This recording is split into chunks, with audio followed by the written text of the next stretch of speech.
There's a moment, so small you almost miss it, when you realize the life you've built feels strangely unfamiliar.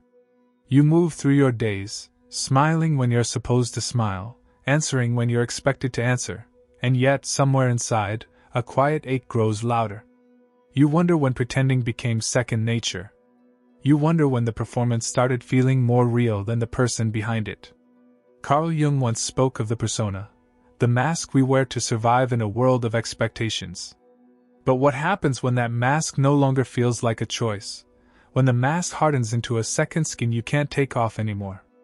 The truth is, many of us are living lives that don't fully belong to us anymore. Trapped between who we are and who we believe we're supposed to be. We succeed and achieve the milestones set before us. But still, something feels missing. Not in the world, but inside. Stay with me. Because by the end of this, you will finally understand why the life you've been living feels like someone else's, and why reclaiming your real self is not just possible, but necessary. It's a signal, a call back to the self you thought you had to leave behind. You do everything you're supposed to do, you show up, work hard, smile at the right moments, answer all the questions you're expected to answer. But still, there's a part of you that feels like you're only pretending. Like you're moving through a life that fits all the checkboxes, but somehow, doesn't fit you. You wake up, and for a few moments, everything feels quiet, almost real. But then the day begins, and without thinking, you slip back into the role you've worn for so long, it barely feels like a choice anymore. You know how to be reliable. You know how to be steady. You know how to be fine. But deep down, beneath the practiced smiles and the easy conversations, there's a part of you wondering if anyone really sees you. If anyone even knows who you are beneath all the roles you've learned to play. Carl Jung understood this fracture. This slow splitting between the outer persona we craft for the world and the inner self that grows quieter with every unspoken truth. The danger isn't that you're weak. The danger is that you're strong enough to keep pretending, even when the pretending is slowly hollowing you out from the inside. You wonder when it happened, when survival became performance. And when performance became your identity. You tell yourself this is normal, that everyone feels a little disconnected sometimes. You convince yourself that if you just try harder, smile bigger, achieve more, the emptiness will eventually go away. But what if the real problem isn't that you're failing to live up to some invisible standard? What if the real problem is that the standard itself was never built for the person you truly are? Carl Jung taught that the persona, the mask we present to the world, is not inherently evil. It's necessary, a bridge between the fragile soul within and the complex demands of society. But when the persona becomes too rigid, too convincing, we begin to confuse it for who we actually are. At first, it feels harmless. You adapt to what others need. You play the part that keeps the peace. You say the right things, you laugh at the right jokes, you chase the right goals. And slowly, almost imperceptibly, the real self begins to drift into shadow. The parts of you that don't fit the script, the anger, the longing, the dreams too strange to explain, get tucked away. You tell yourself they're immature, impractical, unnecessary. You learn to survive by being who the world rewards, not who your soul aches to be. And so the impostor syndrome takes root. Not because you're inadequate, but because your outer life no longer mirrors your inner reality. The deeper the split grows, the harder it becomes to tell where the mask ends and you begin. Success feels hollow. Praise feels distant.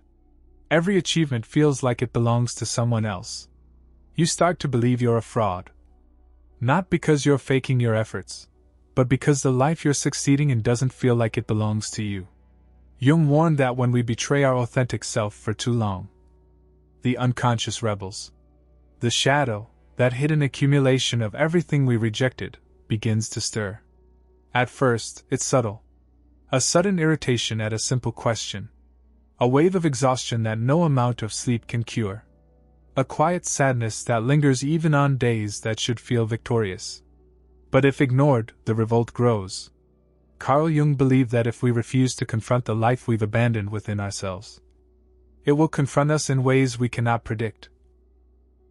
In anxiety, in depression, in a haunting sense that no matter what we achieve, we are slowly disappearing. You were never meant to be a perfect performance. You were never meant to live only in the spaces others carved out for you. There is a kind of grief, invisible but heavy, that settles when you abandon yourself long enough to forget you ever had a choice. It doesn't shout. It doesn't demand. It waits, quietly, under every achievement that leaves you strangely hollow. Carl Jung knew that healing doesn't come by forcing yourself to believe you're enough. It comes by confronting the parts of you you've been trained to silence. One of Carl Jung's patients, a woman admired for her composure and success, came to him feeling like a fraud in every corner of her life. No amount of praise could touch her. No achievement ever felt like it belonged to her. In therapy, it wasn't encouragement that changed her. It wasn't affirmation. It was the painful, slow uncovering of all the places she had split from herself. The childhood dreams she laughed off as foolish. The grief she swallowed to seem strong, the anger she hid to stay lovable. Piece by piece, as she gave those lost parts a voice, the impostor she had spent her life fighting against began to fall away. Not because she fixed herself, but because she stopped pretending she was fine. This is where the real work begins. Not in shouting affirmations into a mirror. Not in chasing another victory you hope will finally make you feel real. It begins in the quiet noticing. The moment you feel the fake smile stretch too thin, the small ache when a compliment feels like it belongs to someone else, the subtle exhaustion that no amount of sleep can heal. Each time you notice, without judgment, without rushing to fix, you step one breath closer to the self you've been missing. The pain you've carried isn't proof you're broken, it's proof you're still alive under the armor you thought you needed. Not perfect or polished, but real, and ready to be remembered. Most people will never realize how much of their life was lived behind a mask. Not because they're dishonest, but because they were never given permission to be anything else. The persona becomes second nature. You forget it's something you once put on. You forget it was meant to protect you, not replace you. But beneath the well-practiced answers, beneath the success that doesn't satisfy, beneath the exhaustion you can't explain, something else waits. Something older. Something real. You don't need to define it. You don't need to name it. You just need to feel its presence again. The self you silenced so long ago you almost stopped believing it was real.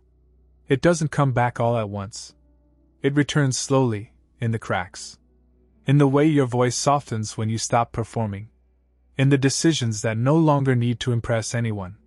In the quiet relief of not needing to be strong all the time. So the real question is, not who do you want to become, but who have you already been, beneath the layers? And are you ready to let that self finally come forward? Even if it trembles. Even if it's messy. Even if no one claps. Somewhere beneath the roles you've mastered, the smiles, the strength, the steadiness, there's a voice that never stopped speaking. It's quieter now. But it's still yours. Not the version of you the world learned to rely on. The one beneath that, the one who remembers. And maybe today, you've finally made enough space to hear them again.